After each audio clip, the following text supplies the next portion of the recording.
Hi, my name is Andy.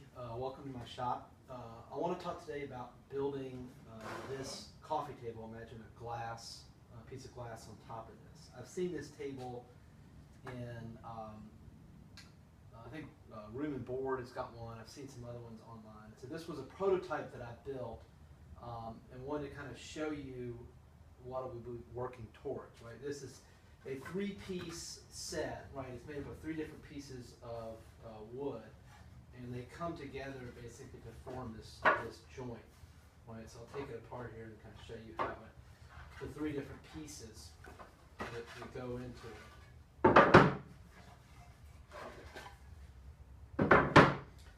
it. You've got piece A here, which is basically has a cutout, the thickness of piece B, right, goes in there, right.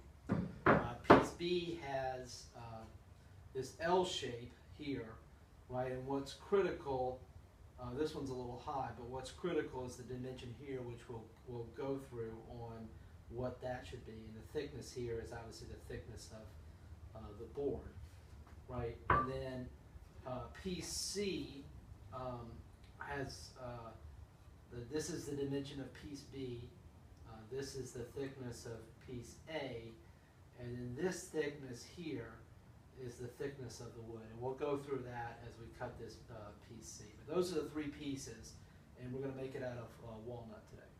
Thanks.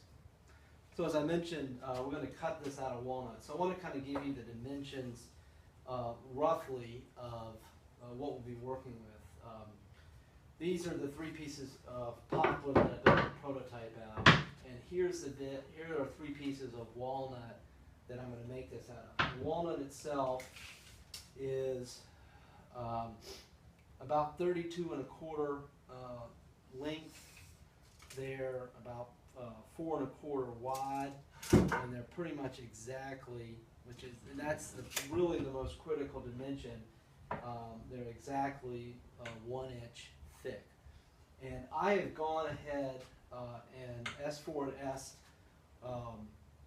actually they're S6S, all of these pieces of walnut, and I've actually gone ahead and sanded them because when we cut out the pieces here and do the path, what you really want is a very tight tolerance, a very tight fit, because it's going to hold the joint better together. So I went ahead and I've sanded them, I've cut them, and because I don't want to cut it and then sand it and have that dimension change. They're already sanded to probably about 150 grit. As far as videos on how to dimension sand and square up the lumber, there's plenty of videos out there that you can look at to do that. So we're going to start with that. The next step to do this is to do a round profile, right? So that it looks like this, right? So you got a nice rounded edge. That's just a style that I wanted to go with. You could go with a square edge if you wanted to, or a less rounded edge, but this is just a style that I'm going to go with. So what we're going to show next, briefly, is just taking a 1/2 inch radius bit, since these are pretty much exactly 1 inch, and then rounding the top and the bottom on both sides. So we'll do that here in a second. The next step is to actually begin rounding over the edges of the piece of wood. So there are three things to notice here. First is that I have the depth of the bit set below the surface, so I'm not going to get an edge lip. The second is that I've got the bit set back here, so that I'm not going to take the entire 1/2 inch radius off in the first pass. I want to do it in several passes. Probably maybe 2 or 3, and then finally I have gone ahead and run a test piece through, and what I was really looking for to make sure is that I was not going to be taking a lip off the bottom if the bit was set too high. So what I'm going to do now is run a couple pieces through and just show you how it looks after we've run it through the router bit. Alright, so here are the three boards. I've taken the first pass on all three. What you'll see is I've just taken basically sort of almost half of the cut the first time. We did all three at the same time, and now what I'll end up doing is just running it through again, and I'll either go through all the way up for the full half radius, or maybe do one more intermediate pass, and then I'll do the full pass. So I'll show you what it looks like after I'm done with all of the passes around the 1/2 inch white side radius bit. Alright, so as I talked about before, I was in the process of rounding over the edges. So I ended up doing 2 passes, and it just came out, in my opinion, really flawless on this walnut. The bit I used was a white side 2009 1/2 inch radius cutting bit from Highland Hardware. So it worked out perfect, and it was really a flawless finish.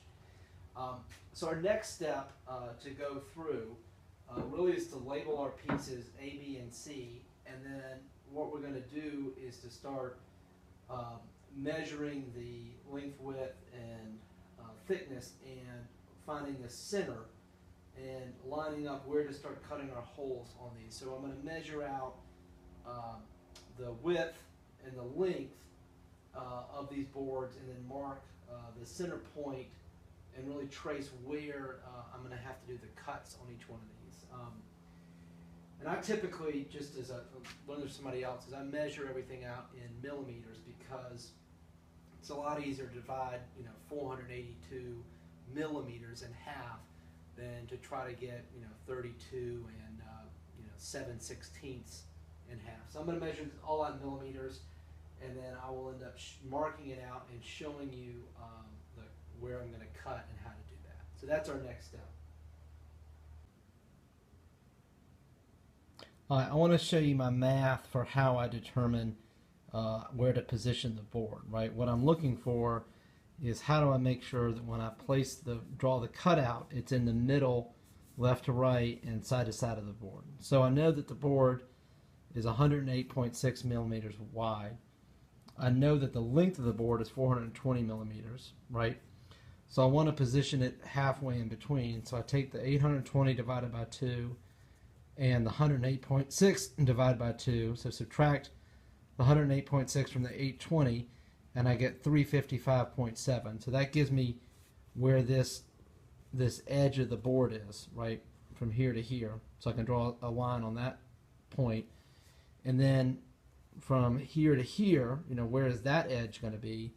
It's the width of the board, the 108.6 divided by 2, minus the thickness of the board, the 25.5 divided by 2, equals 41.85. So if I can draw a line that's 41.85 from the edge, and then 355.7 from this edge, that basically tells me where to position the board to make sure I've got it in the center. So then I'll do that on this board, and I'll know exactly where it's supposed to go.